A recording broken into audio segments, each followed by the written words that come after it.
The big question for this segment is, what is big history?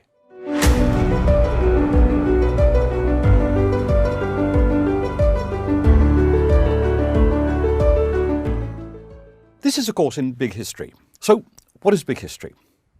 Well, courses in big history tell the history of everything, literally everything in our universe, from the moment almost 14 billion years ago when our universe first appeared in the Big Bang. So this course tells the story of the universe, of stars, of planets, and of living organisms, and of us humans as well. So it links many, many different disciplines. Its approach is historical. That's why we call it big history. And that means it tells a story. The big history story tells how in the 13.8 billion years since the universe appeared in the Big Bang, more and more complex things have appeared.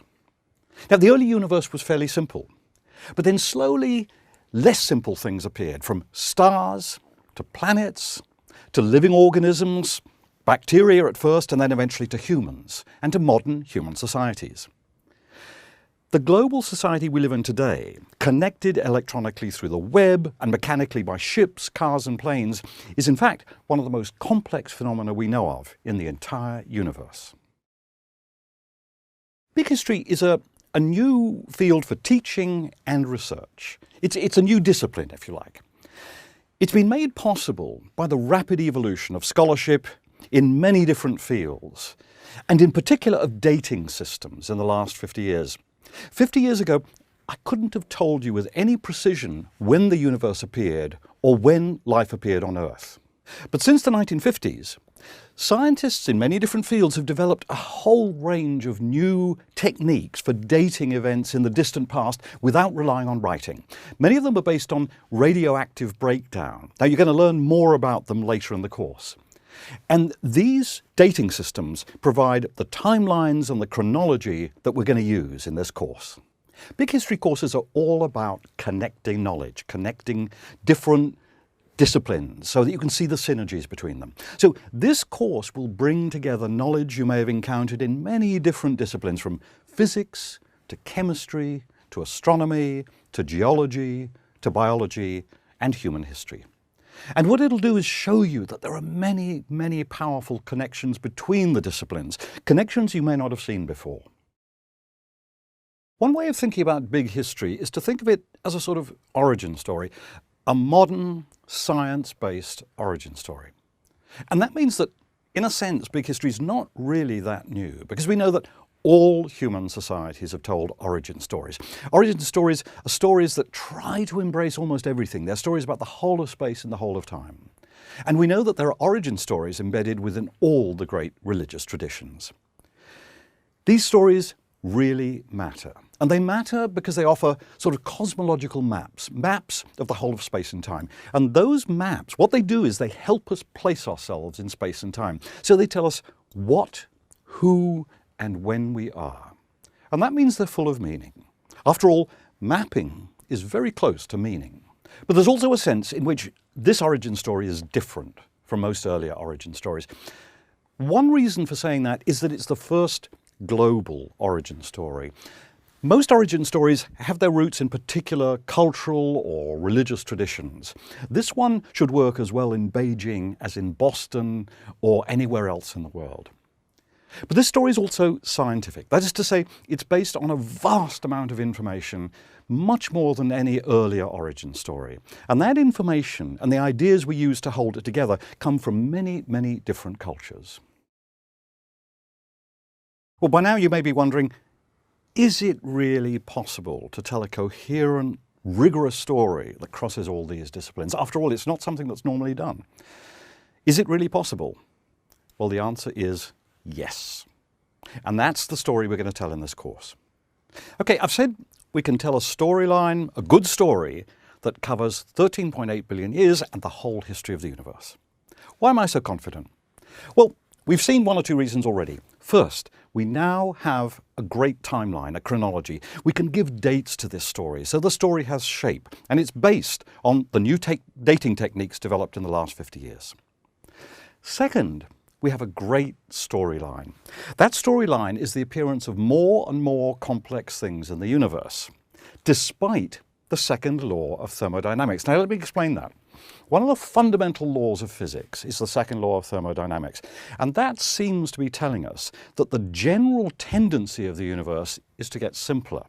So how is it possible to get more complex things? Well, as we'll see, energy plays a crucial role in that story. So how does the idea of energy help us explain this puzzle that more and more complex things seem to have appeared despite the second law of thermodynamics?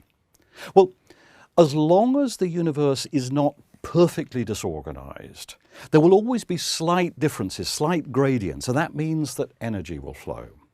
And it's these flows of energy, free energy it's called technically, that allow the construction of more complex things where the conditions are just right. So energy is our first crucial concept. The second is the idea of emergence. This is a sort of philosophical idea, but it's also a scientific idea.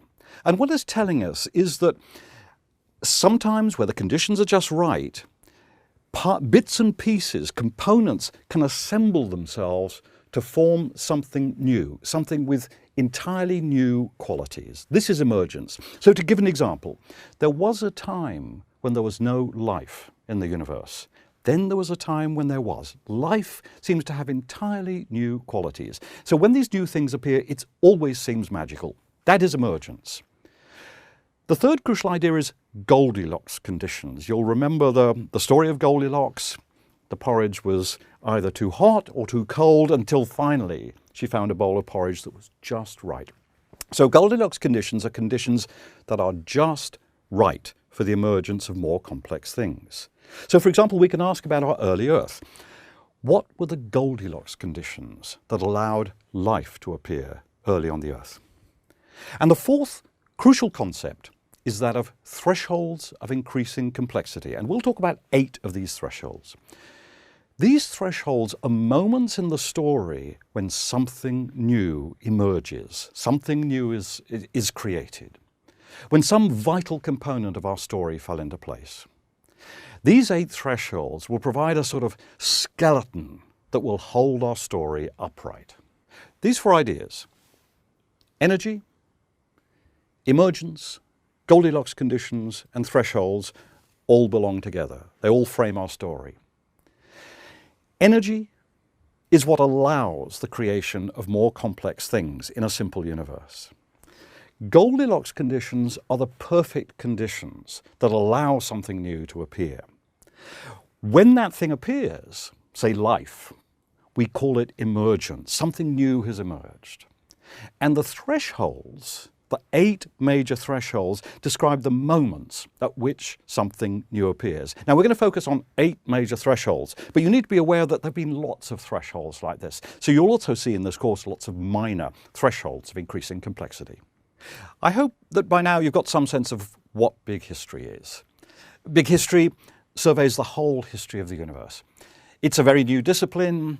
It's been made possible only by rapid advances in scientific scholarship in recent years, and it's an incredibly exciting story that it tells. So we do hope you'll have fun doing this course.